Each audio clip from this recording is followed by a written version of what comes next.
Welcome back to Lady Mythos. If you're joining me for the first time, you can click the Part 1 video of Sigurd and Fafnir linked in the top corner and experience the full story of how Fafnir became a dragon. Or, if you'd rather begin here with Part 2, here's what you need to know before we step back into the myth. A young hero named Sigurd was sent to kill the most feared dragon in Norse mythology. That dragon was Fafnir. But Fafnir was not born a monster. He was once a man who murdered his own father for a cursed treasure and slowly transformed into a dragon while guarding it. Sigurd eventually found him. He killed the dragon.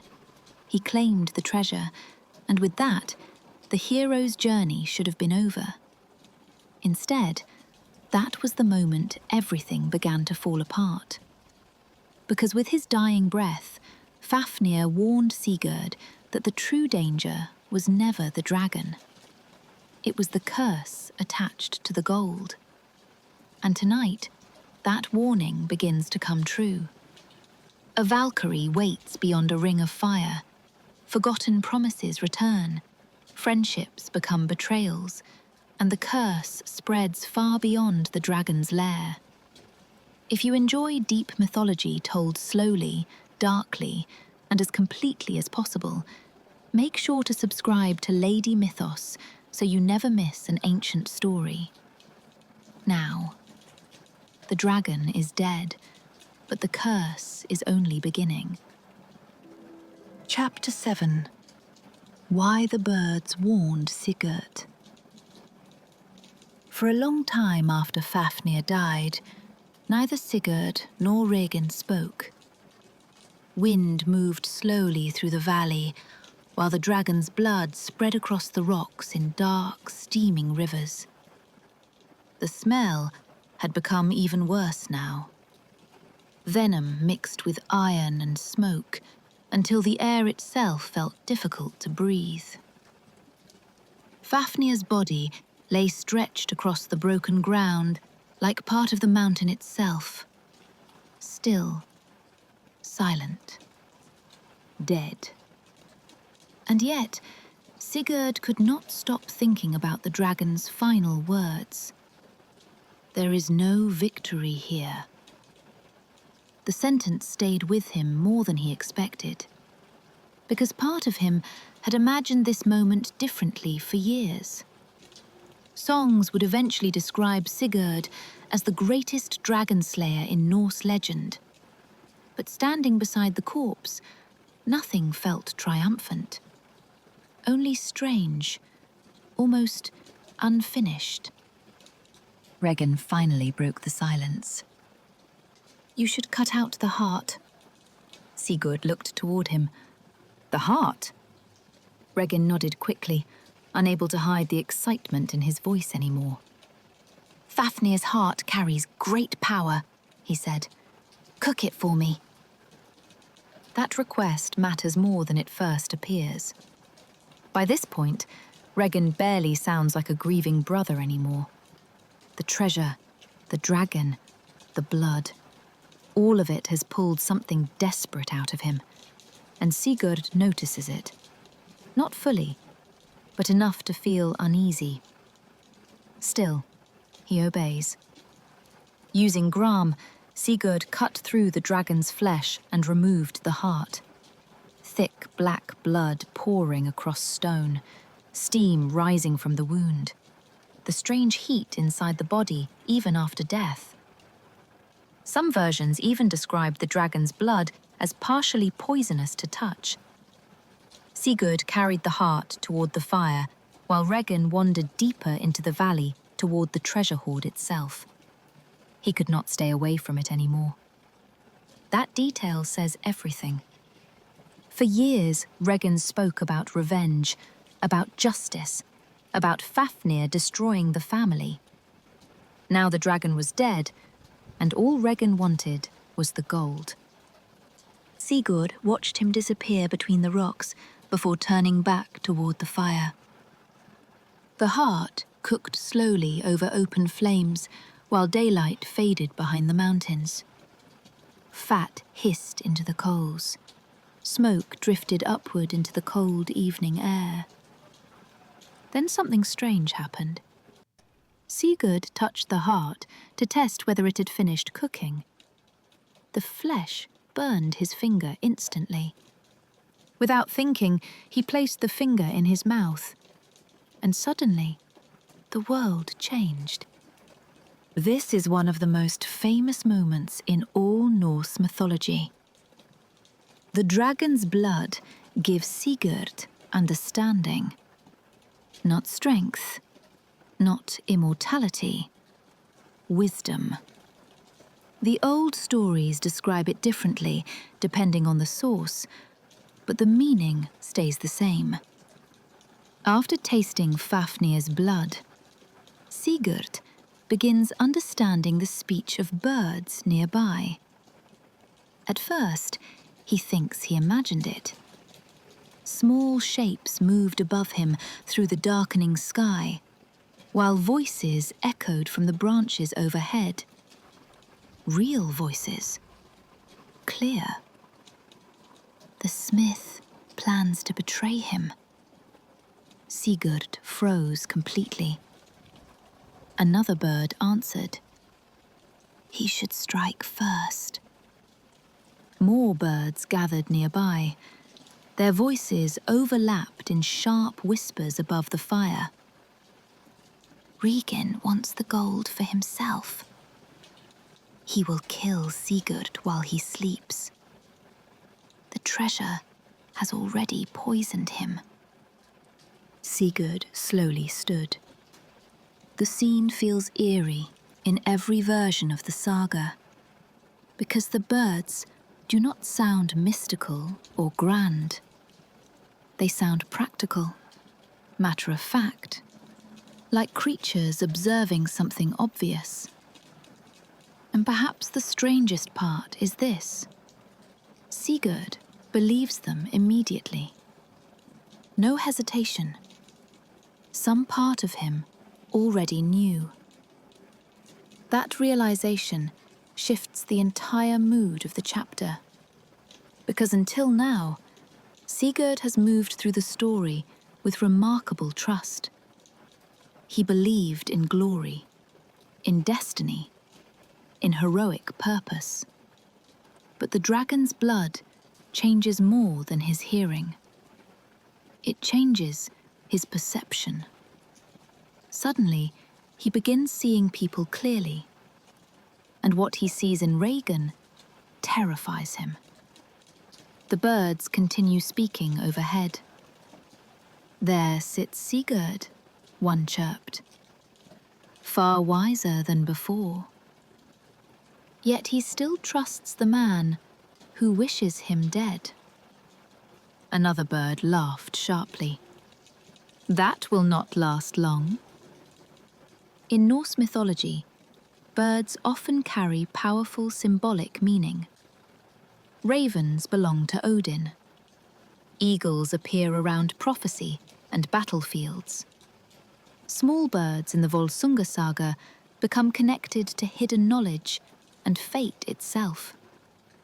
And these birds are not random. They represent revelation. The moment Sigurd stops seeing the world as simple, kill the monster, claim the reward, become the hero, that version of the story is over now.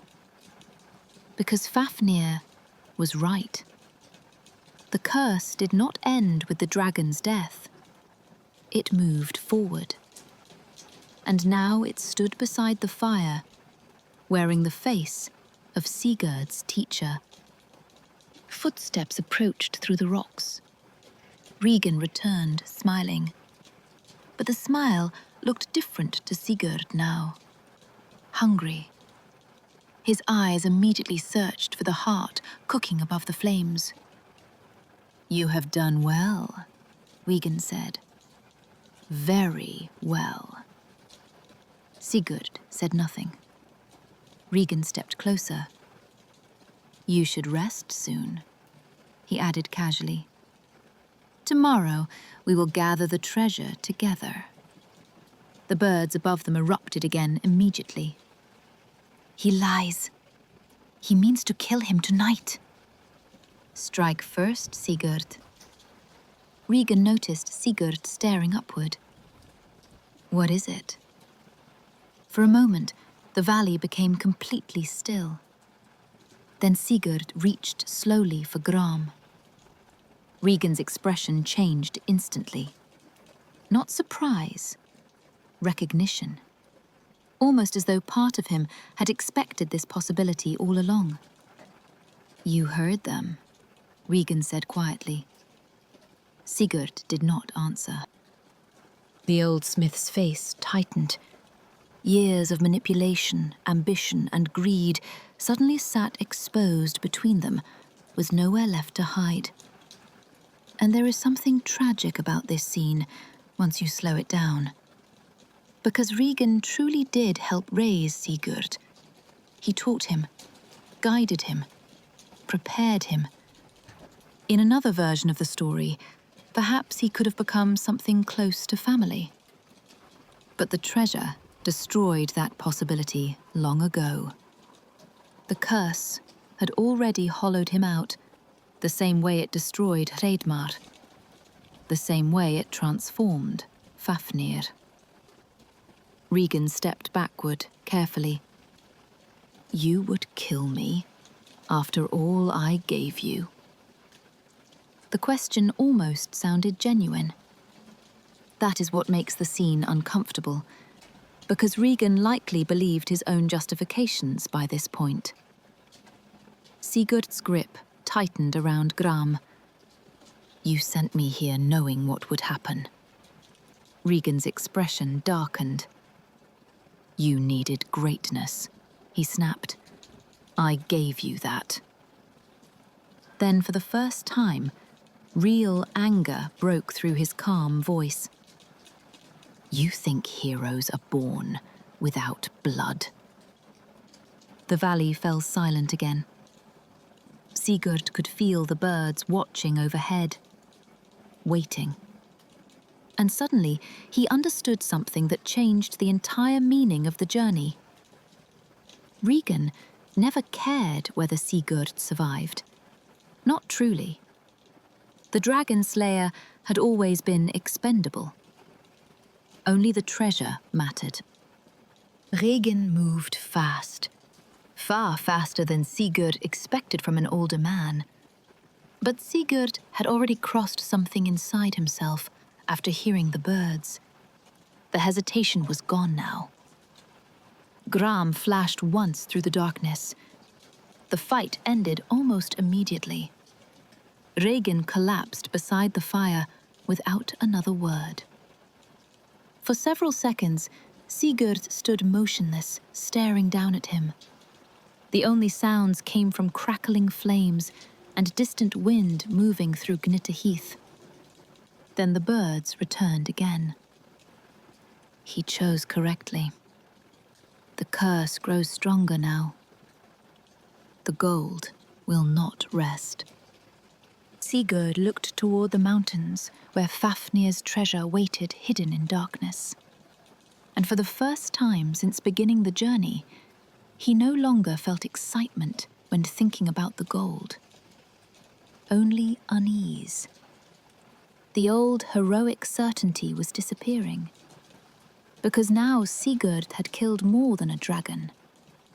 He had killed the man who raised him. And somewhere deep down, he could already feel the story changing around him. The line between hero and destroyer no longer looked as clear as it once had. Night settled fully over Gnitta Heath. The fire burned low beside the bodies of both brothers. One transformed into a dragon by greed, the other consumed by it more slowly. Sigurd stood alone between them, holding Odin's sword, while cold wind moved through the poisoned valley. Then he finally turned toward the treasure hoard, toward Andvari's ring, toward the cursed gold. toward the thing that had already destroyed everyone who touched it. And despite every warning, he walked toward it anyway. For the first time, Sigurd realized the curse had already reached him. Chapter 8. The Valkyrie behind the Ring of Fire. After leaving Gnita Heath, Sigurd rode for days without seeing another traveller. The mountains slowly disappeared behind him, while the poisoned land gave way to forests and rivers again. Birds returned to the trees. Grass moved in the wind. For the first time since killing Fafnir, the world almost felt alive again. But Sigurd himself had changed. The dragon's blood had done more than reveal Regin's betrayal. It had sharpened something inside him. The old stories describe Sigurd after Gnita Heath as quieter, more watchful, as though part of him remained back in the valley beside the dead dragon and the cursed gold.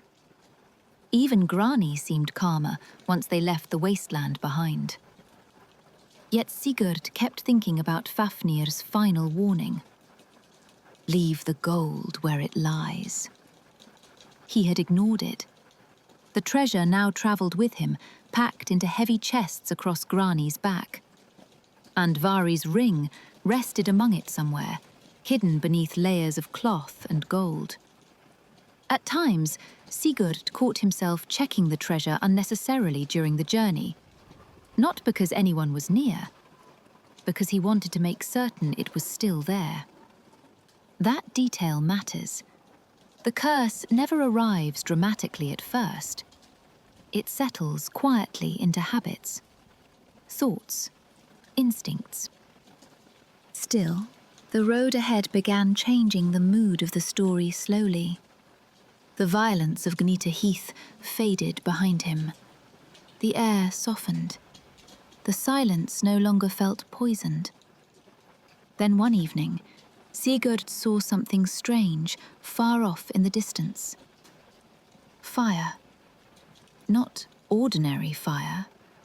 A great ring of flames burning high upon a mountain. At first, he thought lightning had struck the cliffs. But the fire remained steady, even as darkness deepened around the landscape. A perfect circle, glowing against the night sky. Grani stopped moving almost immediately. The horse refused to go farther. Sigurd stared toward the mountain for several seconds. Then he heard something else. Not words. Music. Faint. Almost dreamlike. Carried through the wind. The harsh dragon story suddenly shifts into something quieter and more mysterious. The atmosphere changes completely, almost like stepping into another world after all the blood and venom of the earlier chapters. But beneath the calmness, danger still lingers. Because this is not an ordinary place. This is where Sigurd meets Brynhild, and nothing in the story will ever feel simple again afterward. Sigurd climbed from Grani carefully and approached the mountain alone. The fire burned brighter as he drew closer, yet he felt no heat from it. That detail appears repeatedly in Old Norse descriptions. The flames feel supernatural, more like a barrier than destruction. Some versions of the myth call it a wall of shields surrounded by fire. Others simply describe enchanted flames placed there by Odin himself. Either way, the meaning is clear. Someone dangerous sleeps beyond it. Sigurd stepped forward. The fire parted. That moment matters enormously, because according to the prophecy, only a fearless hero could pass through the flames safely. And Sigurd walks through without hesitation. Inside the circle stood a hall unlike anything he had seen in the wastelands of Gnitta Heath. Quiet, still, lit softly by the reflection of fire outside. And there, lying asleep in armor, was a woman. At first, Sigurd thought she was a warrior killed in battle. Then she moved slightly, alive.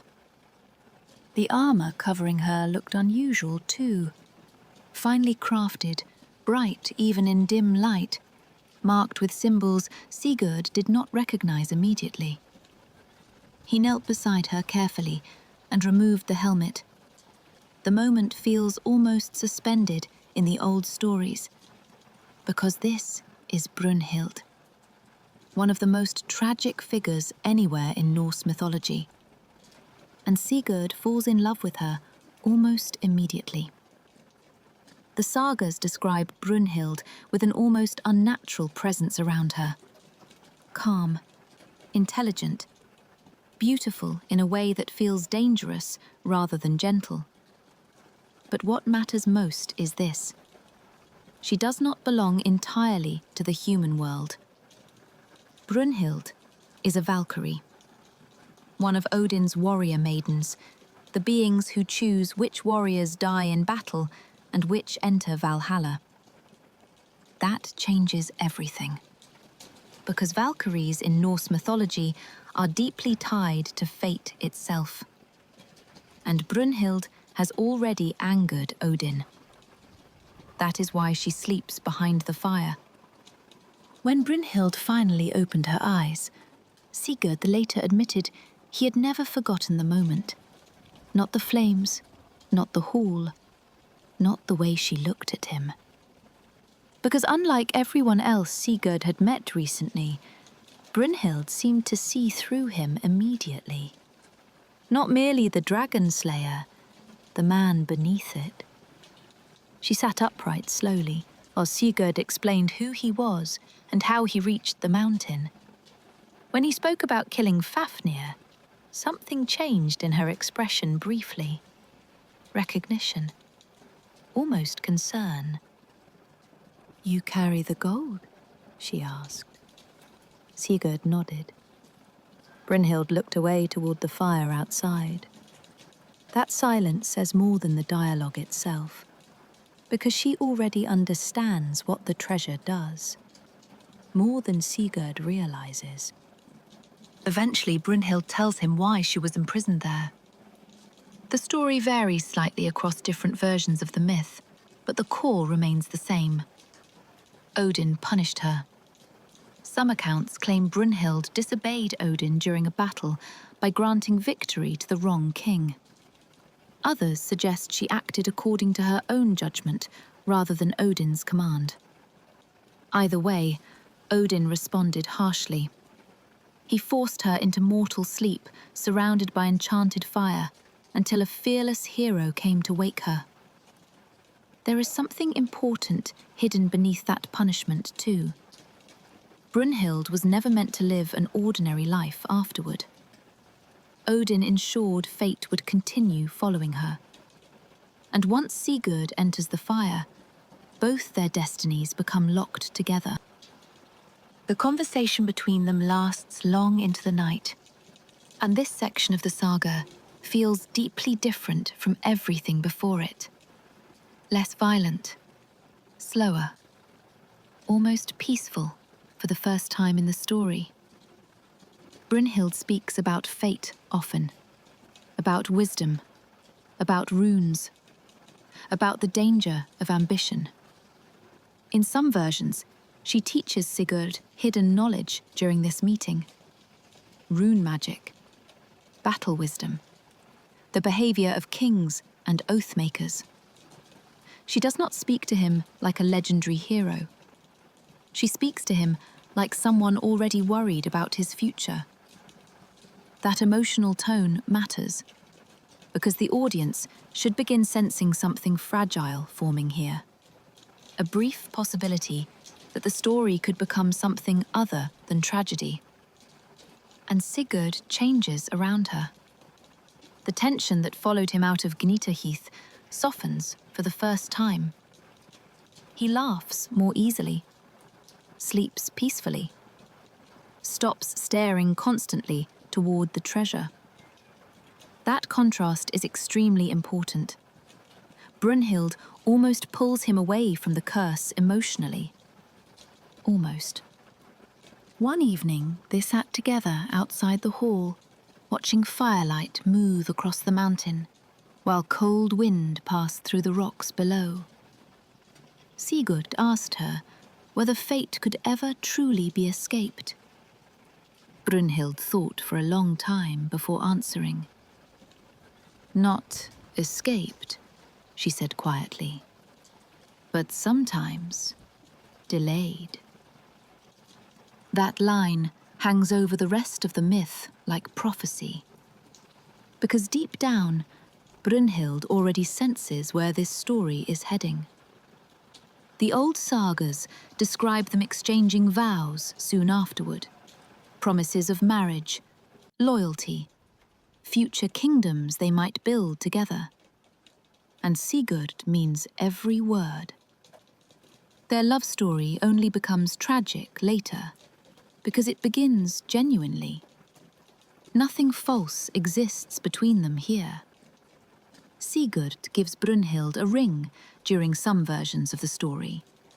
And depending on the source, that ring is often connected directly to Andvari's cursed treasure. Which means even their love becomes tied to the curse almost immediately. Neither fully understands the danger yet. But the audience should. Because by now, every beautiful thing connected to the gold eventually breaks apart. Still, for a short time, the story allows peace to exist. Sigurd remains with Brynhild longer than he intended.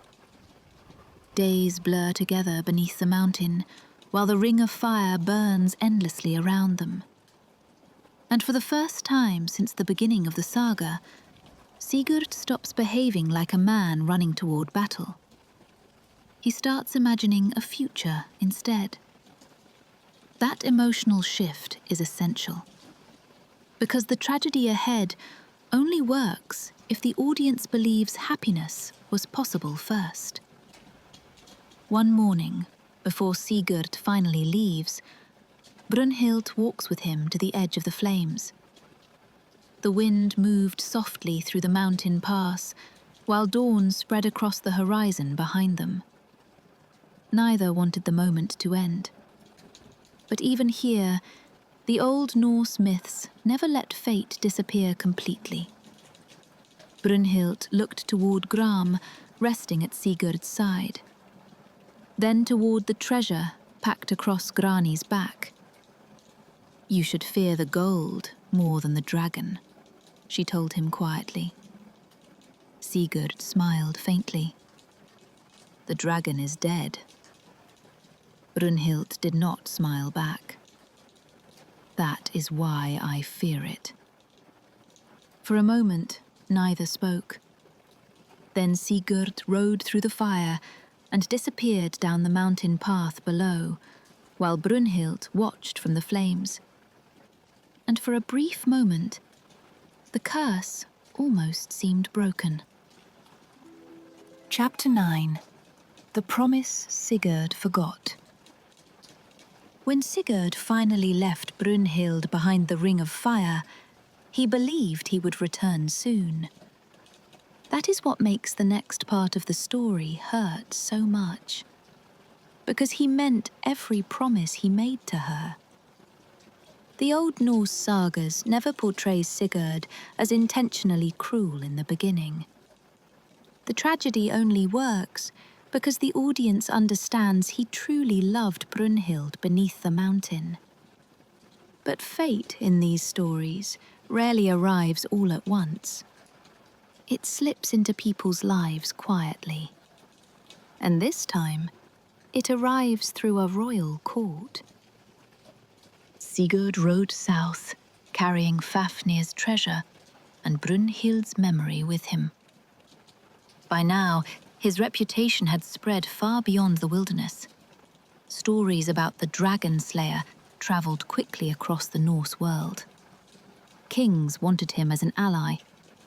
Warriors wanted to test themselves against him. Entire halls fell silent when he entered them. Eventually, his journey brought him to the kingdom of King Giuki, and inside that kingdom waited another family already tangled in ambition, loyalty, and hidden plans. The Giuki family becomes extremely important in later Norse legend.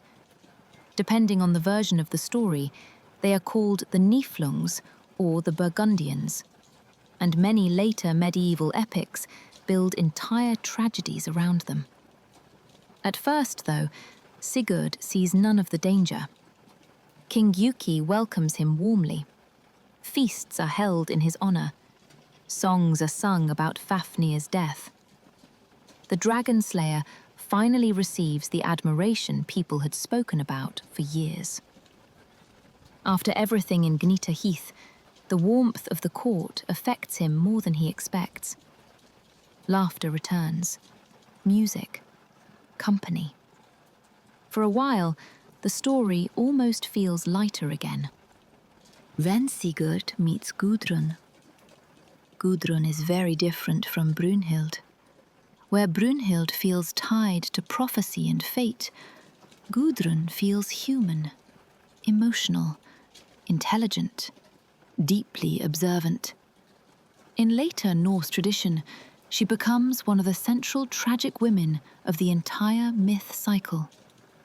And from the moment she sees Sigurd, her family notices the connection between them immediately. Especially her mother, a woman named Grimhild. Now, Grimhild is one of the most dangerous figures in the saga, though many modern retellings reduce her role too much. She understands politics, manipulation, and magic better than almost anyone in the story. And she realizes something quickly. If Sigurd marries into their family, the power of the dragon slayer and the treasure becomes theirs. That ambition changes everything. The old stories strongly imply magic plays a direct role in what happens next. Not persuasion alone, magic. One evening during a feast, Grimhild gives Sigurd a drink. Different versions describe it differently.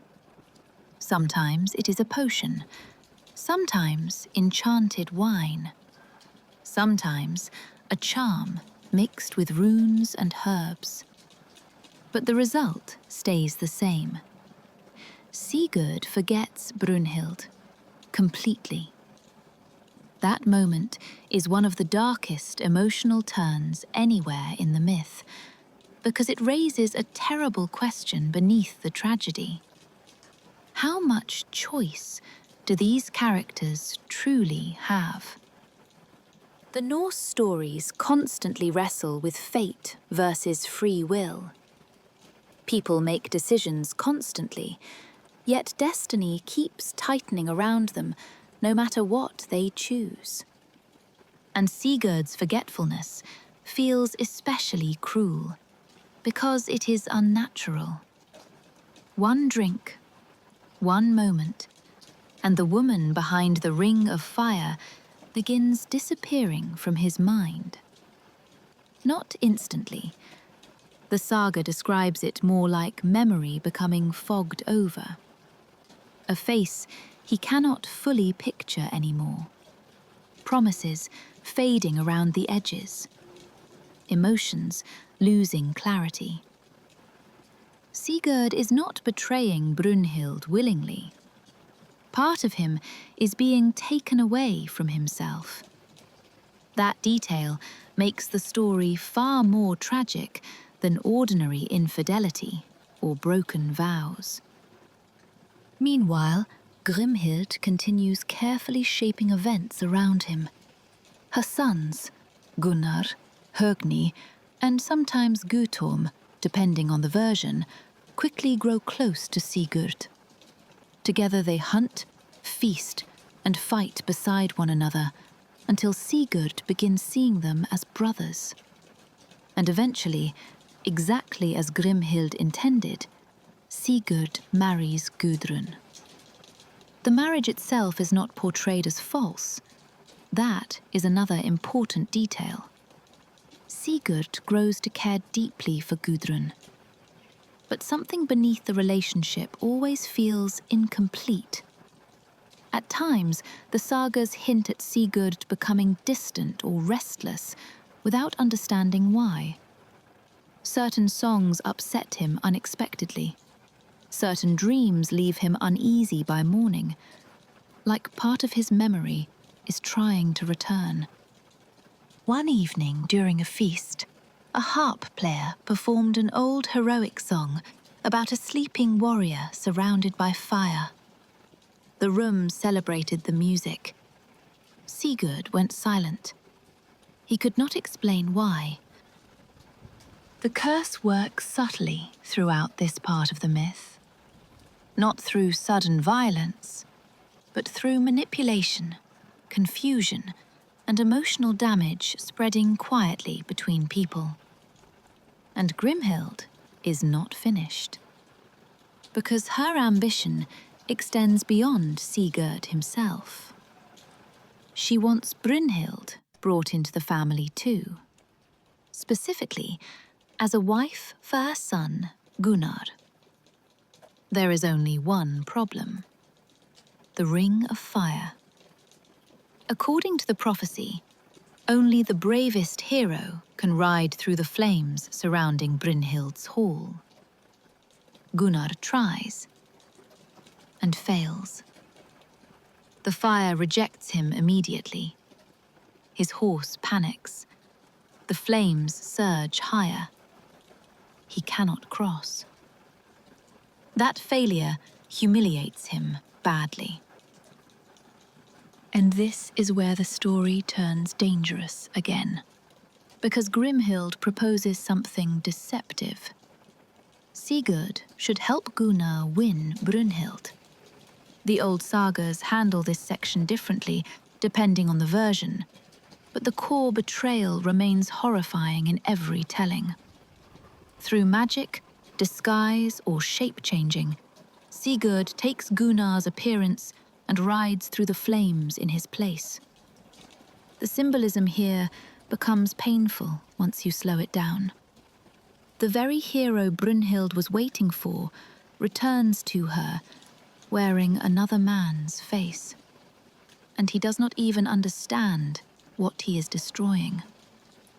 Some versions suggest Sigurd still feels uneasy approaching the flames again, as though fragments of memory are trying desperately to surface beneath the enchantment. But the spell remains too strong. He rides through the fire successfully, because only Sigurd could. Brynhild sees him approach and believes Gunnar has accomplished the impossible. That moment changes her fate forever. Inside the hall, the atmosphere becomes heavy immediately. The old trust and warmth from their first meeting is gone, replaced by distance and confusion neither fully understands. Brynhild studies him carefully. Something feels wrong. The sagas linger on small details here. Hesitations, glances, silences. Like fate itself, recognizing something broken inside the scene. And perhaps the cruelest detail of all is this. Sigurd still treats Brynhild with honor, even while deceiving her. In some versions, he places Gram between them while sleeping to prove he will not violate her trust physically. It shows the tragedy is not driven by simple lust or cruelty. It is driven by manipulation and forgotten memory. Brynhild eventually agrees to marry Gunnar. the decision quietly seals everyone's destruction. Before leaving the hall, Sigurd takes a ring from Brynhild as proof of the journey's success. And depending on the version of the myth, that ring is Andvari's cursed ring itself. The same treasure that destroyed Hreidmar. Fafnir, Regin.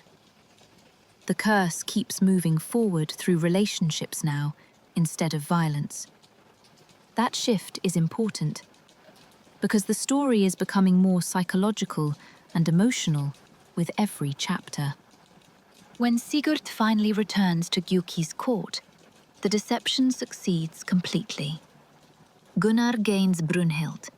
Gudrun remains beside Sigurd. Feasts celebrate the alliances between families. Everything appears stable from the outside. But beneath it, disaster is already growing. Because deep down, pieces of Sigurd's memory are beginning to return. Not fully, just fragments. A mountain, firelight, a woman's voice warning him about the gold. Meanwhile, Brynhild struggles with emotions she cannot explain. Part of her still feels drawn toward Sigurd, despite believing Gunnar crossed the flames. The tension becomes unbearable slowly. Then comes the moment that destroys everything. During a later gathering, Brynhild catches sight of the ring on Sigurd's hand. The ring he took from her beside the fire. The ring only one man should possess. And in that instant, Brynhild recognized the ring immediately. Chapter 10. The wedding that led to betrayal. The moment Brynhild recognized the ring, everything changed. The feasting hall around her suddenly felt distant. Voices blurred together beneath the sound of her own heartbeat, while firelight flickered across Sigurd's hand. There was no mistake. She knew that ring. Sigurd had taken it from her beside the mountain fire. Not Gunnar, Sigurd. For a few seconds, Brynhild said nothing. That silence matters because the realization does not arrive all at once. At first it feels impossible even to her. The man she loved had crossed the flames. The man she trusted had sworn loyalty beside the fire. And somehow, he now sat across the hall married to another woman, while she herself had become Gunnar's wife. Nothing made sense anymore. But deep down, another part of her already understood the truth. The hero who rode through Odin's flames had never been Gunnar. It had always been Sigurd. And the worst part was that Sigurd himself looked confused when she stared at the ring, like a man struggling against memories trapped beneath water. The atmosphere in the hall shifted slowly after that moment. Most people noticed something was wrong immediately, even if they did not understand why. Brynhild stopped speaking, stopped eating, stopped looking at Gunnar. Meanwhile, Sigurd could feel pressure building around him, without understanding where it was coming from. That tension becomes the true danger of this chapter. Not swords, not dragons. People trapped inside betrayal, jealousy, wounded pride, and half-buried truth. And in Norse mythology, emotional wounds often become deadlier than physical ones. Later that night, Brynhild confronted Gunnar privately. She stood cold and motionless, while Gunnar struggled to explain himself. "Tell me truthfully," she said. "Did you ride to the flames yourself?" Gunnar hesitated. That hesitation destroyed everything. Because Brynhild was not asking as a suspicious wife anymore. She already knew. She only wanted confirmation. Eventually, the truth emerged, piece by piece. The disguise, the deception. Sigurd riding through the fire in Gunnar's form. Every word deepened the humiliation. That feeling is essential to understand here. Brynhild is not simply heartbroken. She feels publicly dishonored. In the world of Norse Saga culture, reputation and oath-keeping mattered enormously. Brynhild believed fate itself had chosen the man brave enough to cross Odin's flames. Instead, she had been deceived by the people surrounding her. And the one person she truly loved had participated in it, even unknowingly. The betrayal cuts through every part of her life at once. Love, identity, honor, destiny. Gunnar tried calming her, but the damage was beyond repair already. And underneath the grief, something darker started growing. Anger. At first, Brynhild directs most of it toward Gunnar, then toward Gudrun, finally toward Sigurd himself. Because once her memories settle fully into place, she realizes something unbearable. Sigurd forgot her. That detail wounds her more deeply than the deception itself. The man who once swore eternal loyalty beside the fire now lives another life entirely, and she cannot understand how. Meanwhile, fragments of Sigurd's memory keep returning in painful flashes. A mountain hall, firelight against armor, Brynhild's voice warning him about the gold. The potion's hold is weakening, but the timing could not be worse. One afternoon, the tension finally erupts openly between Brynhild and Gudrun during an argument near the river. Different versions of the saga tell the scene differently, but the emotional core stays the same. Both women begin comparing their husbands. At first, the exchange sounds almost ordinary. Then pride enters the conversation. Gudrun boasts about Sigurd's fame and greatness. Brynhild answers by praising Gunnar. Neither woman fully understands how dangerous the discussion is becoming, until Gudrun loses patience and reveals the truth.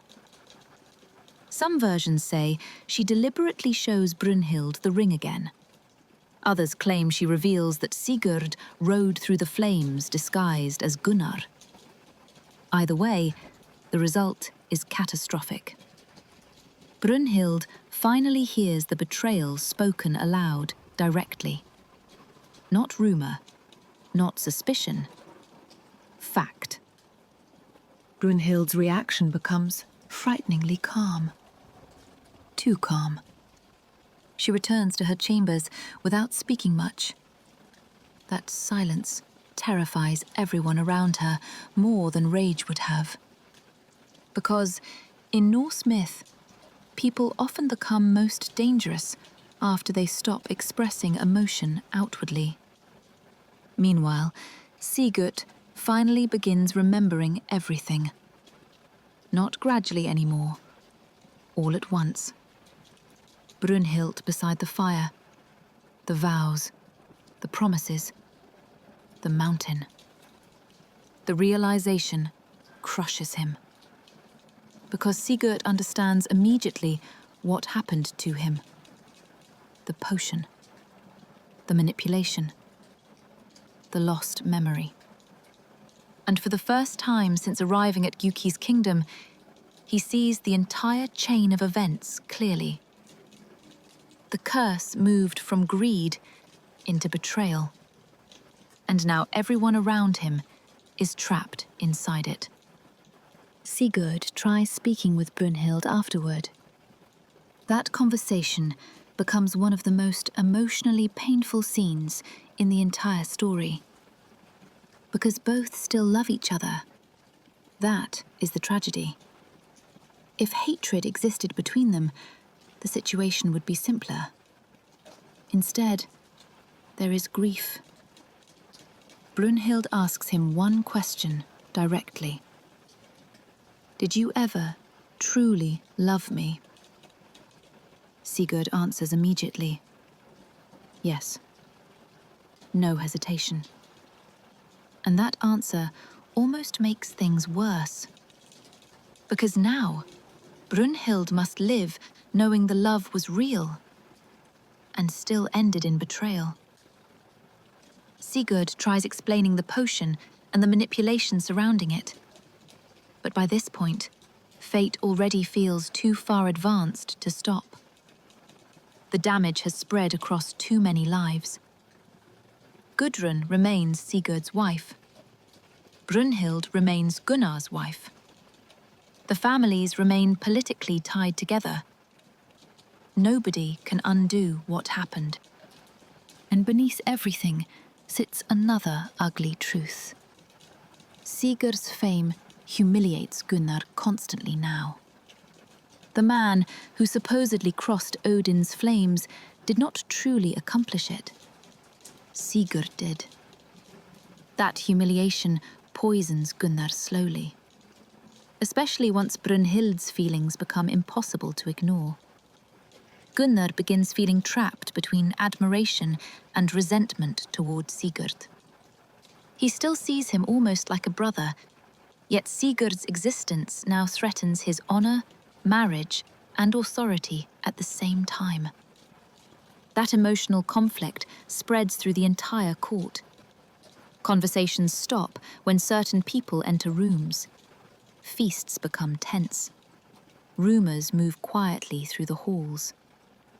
Even the treasure itself starts feeling heavier inside the story again, because every relationship connected to it is collapsing exactly the way Fafnir warned. Brynhild changes the most visibly. The woman Sigurd met behind the Ring of Fire seemed wise, calm, almost untouchable. Now she barely sleeps. Her anger grows colder each day. And eventually, grief turns into something far more dangerous: the need for revenge. That shift feels terrifying, precisely because Brynhild is not portrayed as irrational. The audience understands why she feels destroyed, which means every terrible choice afterward carries emotional weight instead of simple villainy. One night, Brynhild finally speaks openly. She tells Gunnar she cannot continue living while Sigurd remains alive. The room reportedly fell silent after those words. Even Gunnar recoiled. Because despite everything, Sigurd is still family to them now. Brother-in-law, ally, friend. But Brynhild continues. She reminds Gunnar of the humiliation, the deception, the broken honor surrounding their marriage. And slowly, the pressure becomes unbearable, especially for a society built around reputation and pride. The curse has fully entered the court by this point, not through magic anymore, through emotion, jealousy, shame, humiliation, fear. And suddenly, the dragon story from earlier chapters feels very far away. That shift matters enormously for retention, because the audience realizes something disturbing. The people in this hall are becoming more dangerous than Fafnir ever was. At least the dragon attacked openly. Here, everyone hides their intentions behind silence and loyalty, while resentment spreads underneath every conversation. Sigurd senses the danger too. But by now, he feels trapped by fate, more than protected by strength. Gram still hangs at his side.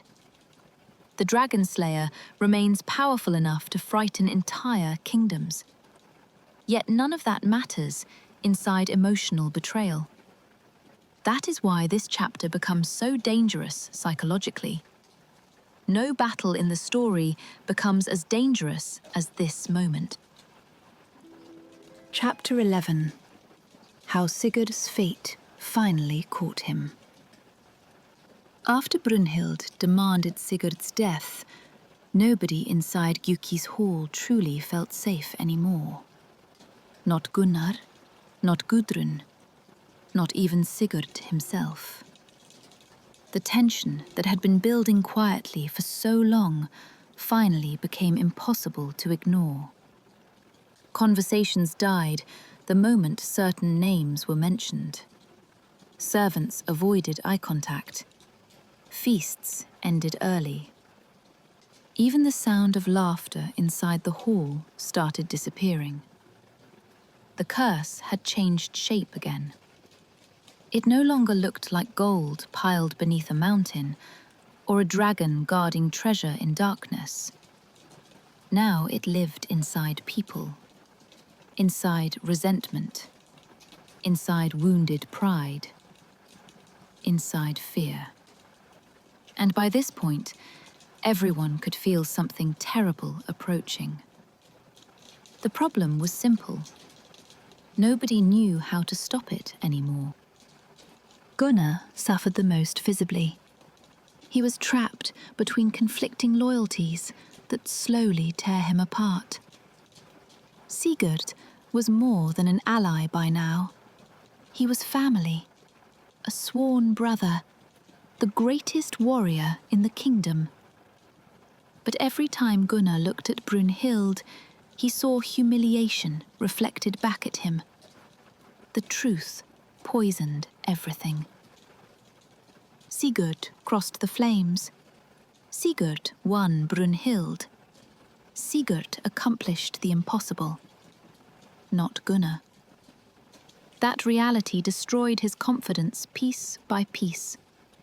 Meanwhile, Brynhild's anger hardened into something colder than rage. Certainty. She became convinced Sigurd had ruined her life completely. Not only through deception, but by forcing her into a marriage built on falsehood, while his own memories returned too late to change anything. And the worst part was that Sigurd still loved her. The old Norse stories make that painfully clear. After remembering the truth, Sigurd reportedly offered to leave Gudrun and restore Brynhild's honor if it would end the conflict. Some versions even suggest he proposed ruling together openly at last. But by then, Brynhild no longer believed peace was possible. Too much damage had already been done. And beneath all of it sat another problem nobody could escape. Sigurd was almost impossible to kill. Because the sagas repeatedly emphasize his reputation after slaying Fafnir, men feared him openly. Entire armies respected him. Gram remained one of the deadliest weapons in Norse legend. Even Gunnar hesitated at the thought of confronting him directly. So the conversations inside the hall turned darker, quieter, more desperate. Eventually, Brynhild said what everyone else feared to admit aloud. "If Sigurd lives," she told Gunnar, "none of us will ever escape this shame." That sentence sealed his fate. Still, Gunnar could not bring himself to kill Sigurd personally. Neither could Högni. According to several versions of the saga, both men had sworn blood oaths to Sigurd, making direct betrayal spiritually and socially catastrophic in the Norse world. So another solution emerged. Guttorm. Younger than the others, less emotionally connected to Sigurd, not bound by the same oath, and depending on the version of the myth, Guttorm is manipulated into the murder through different methods. Some stories claim he was encouraged through fear and pressure. Others describe magic or potions clouding his judgment, much like Sigurd's own memory had once been altered. The cycle keeps repeating: manipulation, broken trust, distorted choice. That pattern matters, because by now the audience should understand something deeply uncomfortable about the curse. It rarely destroys people directly. It pushes them into destroying one another. Meanwhile, Sigurd sensed the danger growing around him, but he could not fully imagine betrayal reaching this point. That is part of the tragedy too. He survived Fafnir, survived Regin, survived the poisoned wilderness of Gnitaheath. But the threat waiting inside the hall proved far worse than monsters in the mountains. One evening, Gudrun reportedly begged Sigurd to leave the kingdom entirely for a time until tensions calmed. But Sigurd refused. Perhaps because he believed his strength could still protect him. Perhaps because fate had already tightened too far around him by then. Part of Sigurd may have stopped trying to escape. Not out of weakness, exhaustion. The man who once rode fearlessly toward dragons now lived surrounded by suspicion, regret, and emotional ruin. The glory he chased earlier in the story had brought him wealth, fame, and power. Yet almost every relationship around him had collapsed. And somewhere beneath all of it, Fafnir's warning kept proving true. The treasure destroys everyone who carries it. The murder itself changes depending on which Norse or Germanic version of the legend you read. That detail is fascinating because it shows how deeply this story spread across Europe over centuries. In the Volsunga Saga, Guthorm enters Sigurd's chamber while he sleeps beside Gudrun and attacks him unexpectedly with a sword. In parts of the German Nibelungenlied tradition, Sigurd, called Siegfried there, is murdered outdoors during a hunt after his weak spot is revealed through betrayal. Other versions combine elements of both. But the emotional core always stays the same. The greatest hero in the story dies not through honorable battle, but through betrayal. That contrast feels deliberate, almost cruel. Sigurd defeated the dragon face to face. The men around him could only kill him through deceit. According to the Volsunga Saga, the attack happens at night. The hall stood silent. Most fires had already burned low.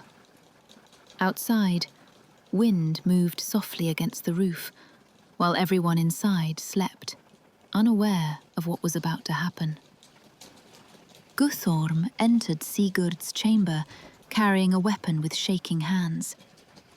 Some versions claim he lost his nerve multiple times before finally forcing himself forward. Then he struck.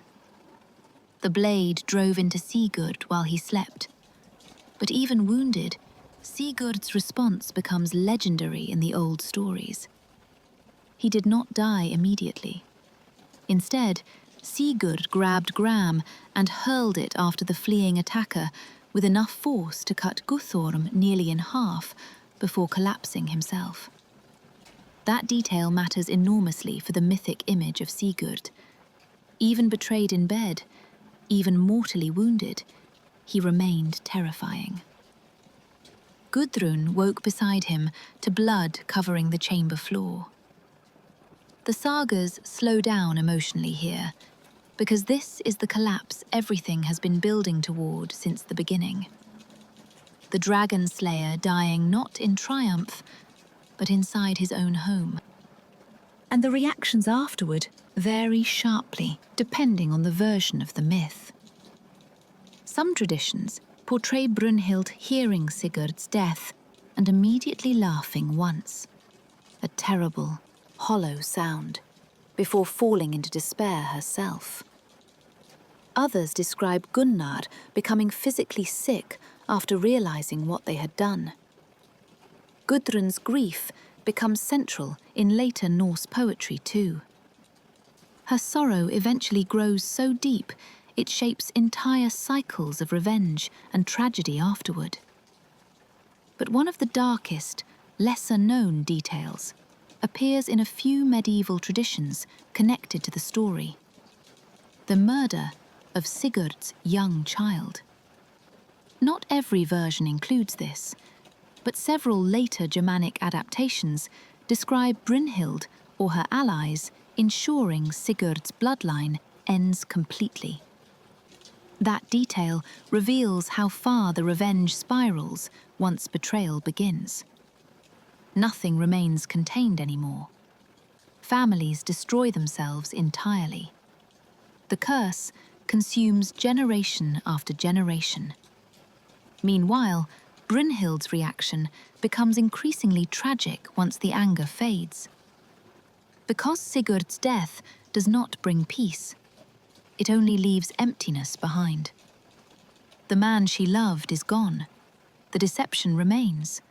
The shame remains. And for the first time since demanding revenge, Brynhild begins fully understanding what her hatred actually cost. The old sagas portray this realization painfully. She wanders silently through the halls, stops eating, barely speaks. At times, she sits staring toward the distance for hours. And underneath all of it sits one unbearable truth. She helped destroy the only person who truly understood her. That emotional collapse matters because Norse myths rarely divide characters neatly into heroes and villains.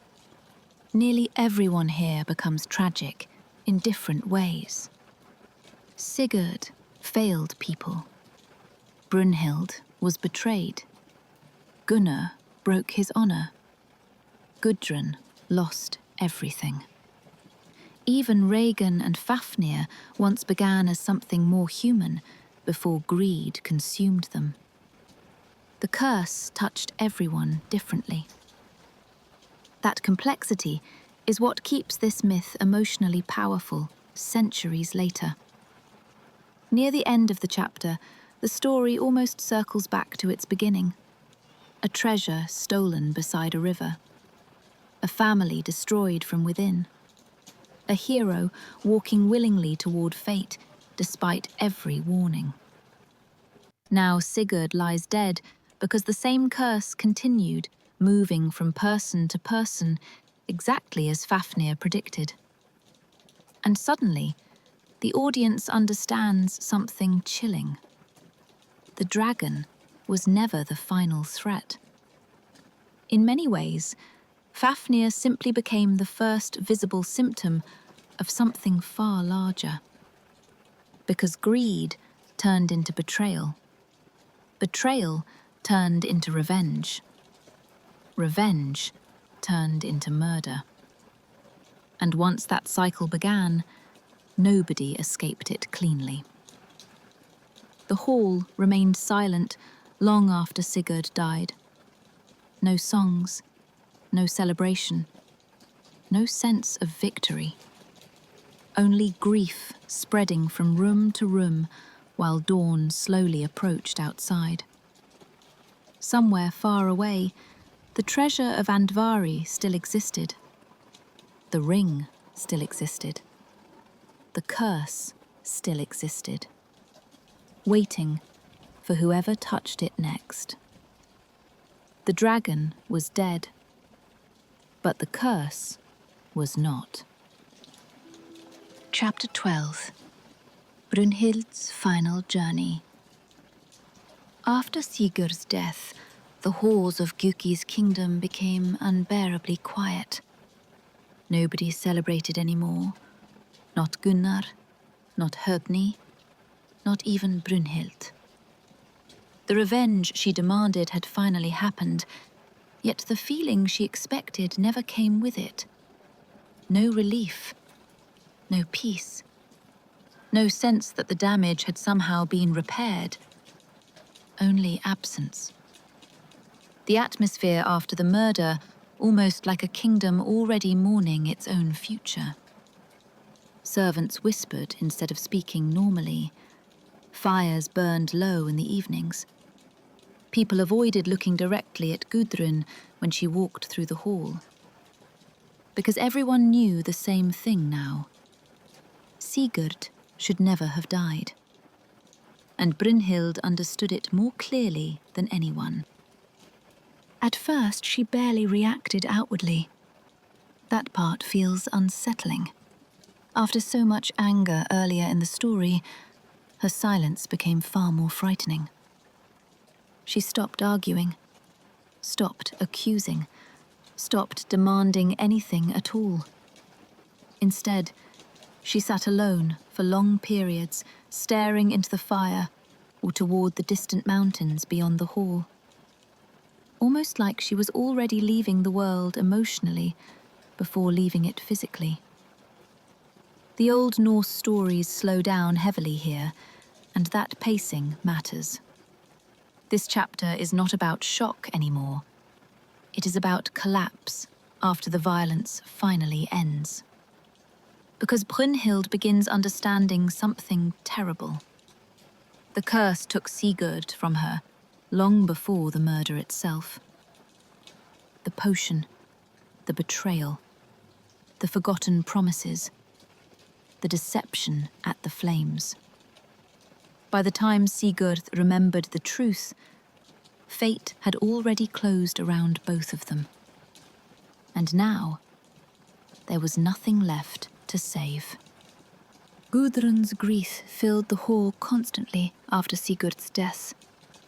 In some versions of the saga, she became so overwhelmed that no tears came at first. She simply sat beside his body, unable to speak, while others around her wept openly. That detail appears repeatedly in Norse mourning traditions. Sometimes grief arrives too heavily, even for tears. Meanwhile, Brynhild's emotions moved somewhere colder and stranger. Not numbness, acceptance.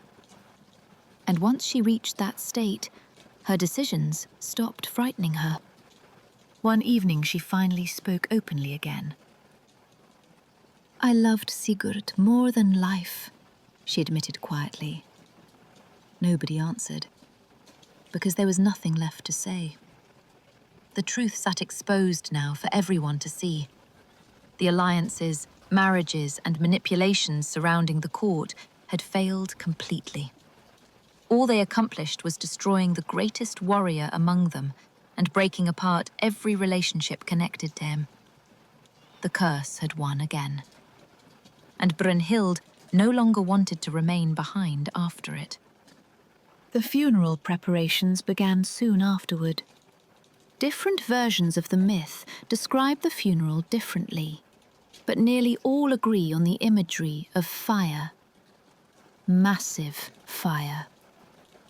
The Old Norse world treated funeral pyres with enormous symbolic importance, especially for kings, warriors, and legendary figures. Flames did not merely destroy the body, they carried the dead onward into the next stage of existence. And Sigurd's funeral would become legendary. Wood was gathered for days, weapons arranged beside him, treasure placed near the pyre. Some versions describe horses prepared for sacrifice beside the flames. Others mention armor, shields, and rich fabrics surrounding the body of the dragon slayer. The visual atmosphere becomes incredibly powerful here. Dark skies overhead, smoke drifting through cold air. Warriors standing silently around the pyre. And at the center of it all lay Sigurd, the side Gram, the sword tied to Odin from the beginning. Broken lives surrounded him everywhere. Gudrun shattered by grief, Gunnar drowning in guilt, Brynhild standing motionless near the fire. The sagas describe her wearing armor again during some versions of the funeral. It reconnects her visually to the Valkyrie Sigurd first met beyond the flames. Not merely a queen, not merely a betrayed wife, a warrior tied to fate itself.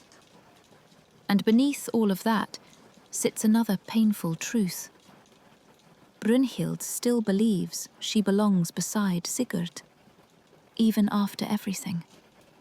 That emotional contradiction gives this chapter its weight. Her love and her destruction became impossible to separate from one another. Before the pyre was lit, Brynhild reportedly spoke one final time to those around her. Different versions preserve different speeches, but the meaning remains similar. She blamed fate, the gods, the deception surrounding their lives. But she also admitted her own role openly. That honesty matters. Brynhild does not die pretending innocence. She understands the damage she helped create. And still, she cannot imagine continuing without Sigurd. The old stories become almost dreamlike during the final moments of the funeral. Torches move toward the pyre slowly. Smoke curled upward into the evening sky. The wind carried sparks across the dark hills surrounding the kingdom. Then the fire began. Flames climbed through the wood, gradually at first, before spreading higher around Sigurd's body. Heat rolled outward across the gathered crowd, while smoke thickened above them. And then, Brynhild moved. Some versions describe her walking directly into the fire. Others say she used a blade first, before being placed beside Sigurd afterward.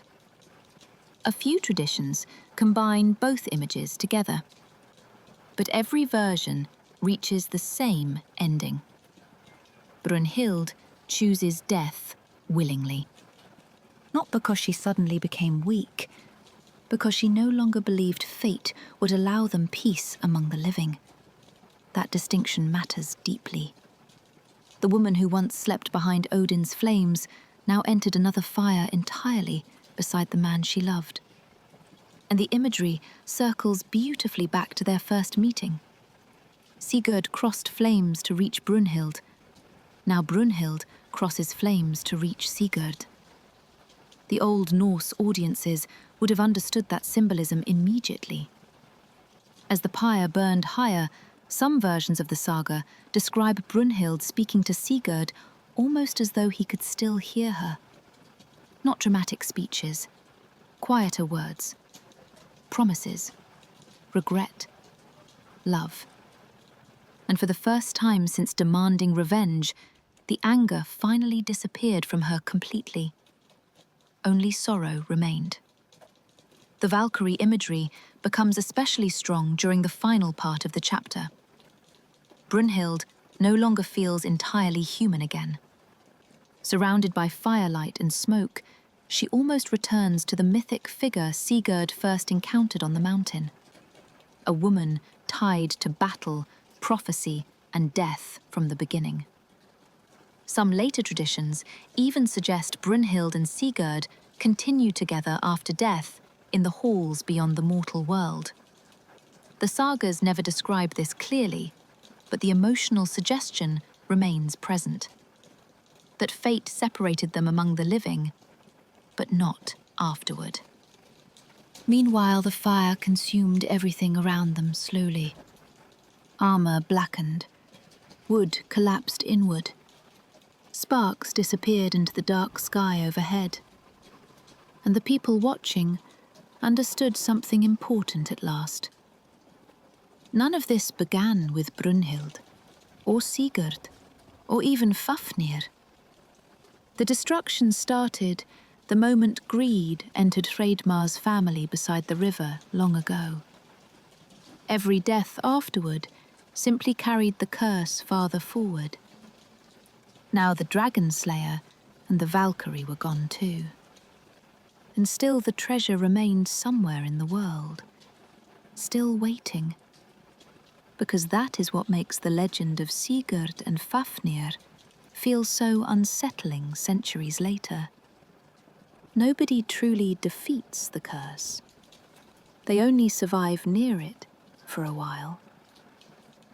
The flames continued burning deep into the night, while smoke drifted upward beneath the stars.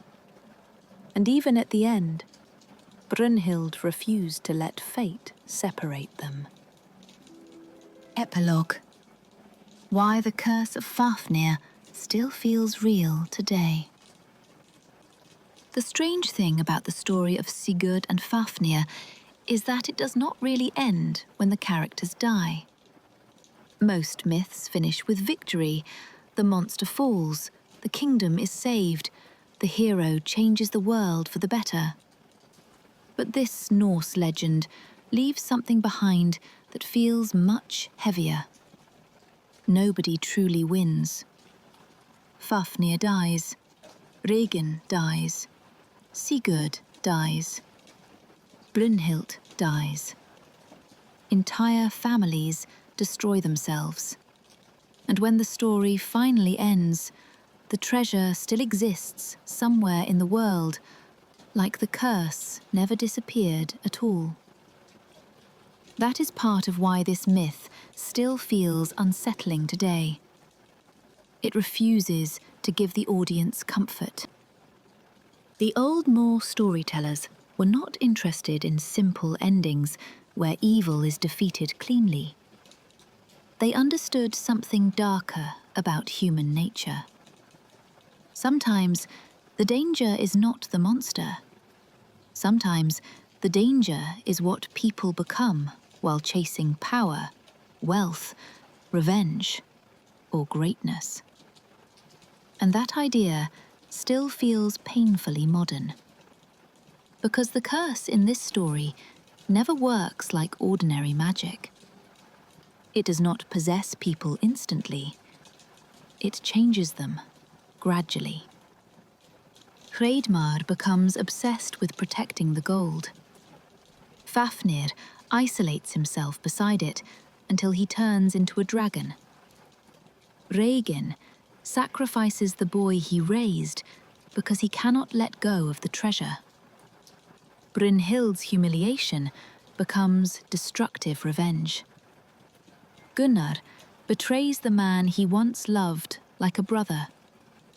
Even Sigurd changes. That part matters too. People often remember Sigurd as the hero who killed the dragon. But the deeper tragedy is that he slowly loses himself afterward. Fame, ambition, politics, manipulation, and cursed wealth pull him farther away from the fearless young warrior he used to be. The transformation simply happens more quietly than Fafnir's. And that may be the most uncomfortable part of the entire myth. Fafnir becomes horrifying because his corruption turns visible. Most people's corruption does not. That is why dragons in Norse mythology feel different from many modern fantasy monsters. In later stories, dragons often represent destruction from the outside. Huge creatures attacking kingdoms or guarding treasure in caves. But older Norse dragons usually symbolize something internal. Greed, obsession, isolation. The slow destruction of identity. Fafnir is terrifying because he begins as a person. A brother, a son, someone capable of laughing once. Then, year after year, he chooses possession over connection, until nothing human remains except intelligence and hunger. The old storytellers understood that kind of transformation deeply, and modern audiences still recognize it immediately because the pattern never disappeared. People still destroy relationships, chasing success. Families still collapse over money and inheritance. Power still changes personalities slowly over time. Ambition still isolates people from everyone around them. That is why the story keeps surviving, generation after generation. The dragon simply changes shape depending on the era. For some people, the gold becomes wealth. For others, status, power, obsession, control, fame. The details shift. The psychology does not. And perhaps that is why the story feels almost forbidden in a strange way compared to other heroic myths. There is no clean moral victory here. Even the hero becomes trapped inside the curse eventually. That feeling influenced fantasy writers for centuries afterward. You can especially see it in the work of J.R.R. Tolkien. Tolkien studied Norse mythology deeply, and the influence of Sigurd and Fafnir appears everywhere once you notice it. A cursed ring corrupting people over time, dragons sleeping atop treasure, heroes destroyed by greed long after the monster dies. Even Smaug in The Hobbit carries echoes of Fafnir. But Tolkien understood the deeper part of the myth too. The real danger is never only the dragon. It is what the treasure does to people afterward. You can even feel traces of Andvari's curse inside the One Ring itself. Not merely evil magic, but obsession slowly reshaping identity. The same psychological transformation sits at the center of both stories. And Tolkien was far from the only person affected by the legend. Richard Wagner built massive operatic adaptations around Sigurd and Brynhild through his famous Ring cycle. Modern fantasy games, films, and dragon stories still borrow imagery directly from the Old Norse Saga without many audiences realizing it. The dragon guarding treasure, the cursed gold, the fallen hero, the tragic warrior woman surrounded by fire. These images survived because they still work emotionally. And part of what makes them powerful is that the story never pretends human beings are simple. Nobody inside the saga is completely innocent. Nobody is completely monstrous either. Even Fafnir warns Sigurd about the curse before dying. Even Brynhild's revenge grows from genuine heartbreak. Even Gunnar destroys his own honor because shame and fear overwhelm him. The story constantly forces the audience to ask difficult questions instead of offering easy answers. Was Sigurd truly responsible after his memory was altered? Did Brynhild deserve revenge after being deceived? Did the curse create monsters? Or reveal what was already hidden inside people? The Old Norse sagas leave those questions unresolved deliberately, because uncertainty is part of what makes the myth feel real. And perhaps that is why the legend still connects psychologically today more than many ancient stories. Modern audiences understand burnout, obsession, emotional isolation, the pressure to achieve greatness no matter the cost. People still sacrifice relationships for ambition constantly. They simply use different words for it now. That is why Fafnir still feels recognizable, even beneath the scales and venom. His transformation reflects something human beings still fear: becoming someone unrecognizable slowly enough that they do not notice it happening. The same applies to Sigurd, too. At the beginning of the story, he believes defeating the dragon will finally complete him.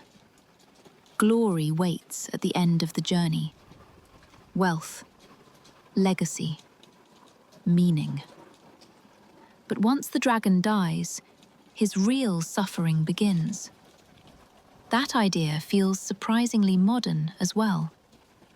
Success sometimes destroys people after they achieve it.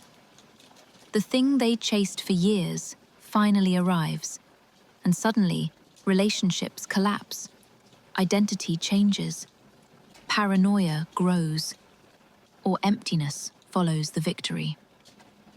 The Norse storytellers understood that strange emptiness long before modern psychology gave it names.